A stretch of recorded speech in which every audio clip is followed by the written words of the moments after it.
I just droning on and on? One could say that, yeah.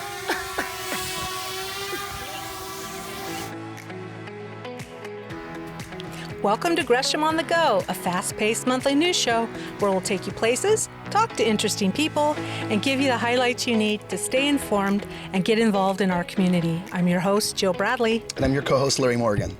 With the arrival of hot summer weather and dry conditions, many of us are wondering what we should be doing in our own lives to reduce wildfire risk on our properties and in our neighborhoods. So today, Gresham firefighter Pat McAbery is going to give us some answers, a checklist of actions anyone can take to make their home or business safer from wildfires.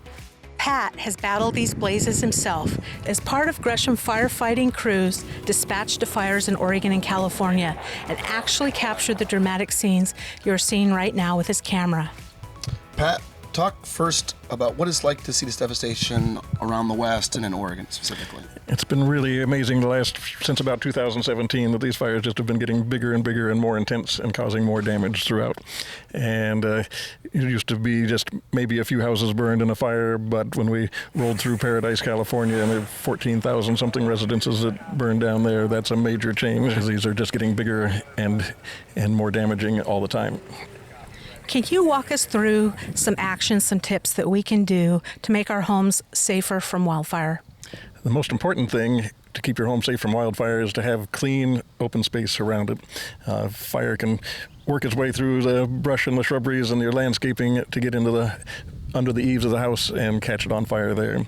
And also people sort of have this idea that the fire is coming as this big front coming through, but it really travels by its little spot fires and embers and things. So the smallest little thing can cause you problems. The lawn furniture that's on your deck or the pile of kindling for your fireplace in the winter, this embers land in that, and off they go, and now your house is on fire, even though the fire front can be a long ways away from where you are.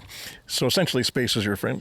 If you can have anything that's going to be flammable away from your house, that's a big help for us.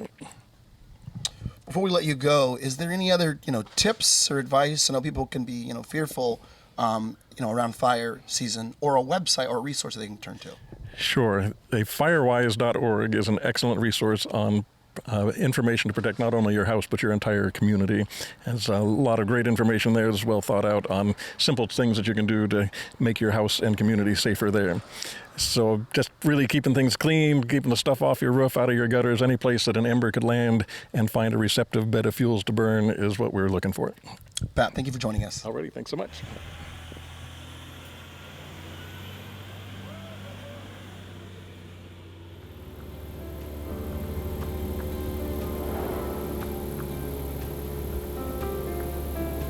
You're thinking about multiple things all at the same time, and that discipline is what drives, I think, successful pilots.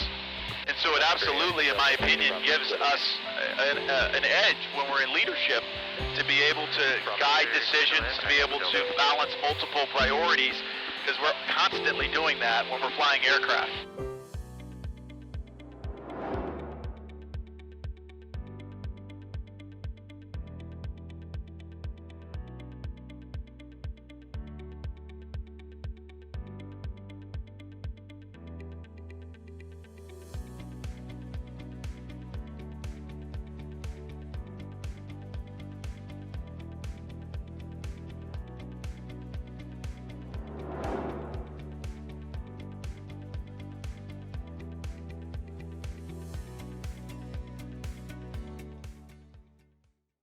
It's a beautiful night to be at the market.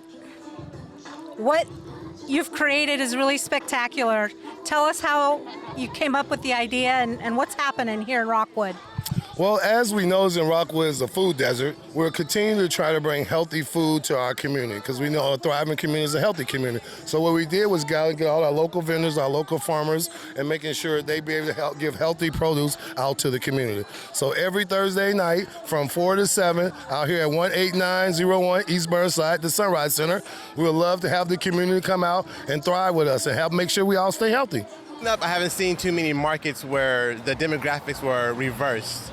And so the goal for here was to have the demographics just a little bit different than what you would see at the Gresham or Saturday markets type of things. And as you see, that's accomplished. We're looking for more BIPOC, indigenous, just people who feel like they are from here and want to be a part of this. This whole thing is an entrepreneurial setup for everyone. And it's a low barrier market where you are able to come and have a table set up. Digging into my culture, I became really intrigued with the culture and the beautiful clothing, and I decided, hey, I want to sell this. I want to be able to let other people experience what I'm experiencing. We encourage people from our neighborhood to come, buy the vegetables. They are fresh produce, locally produced, organic produce, and they are produced with our people from our community members. And it's very nice to support their business. Amazing market with different people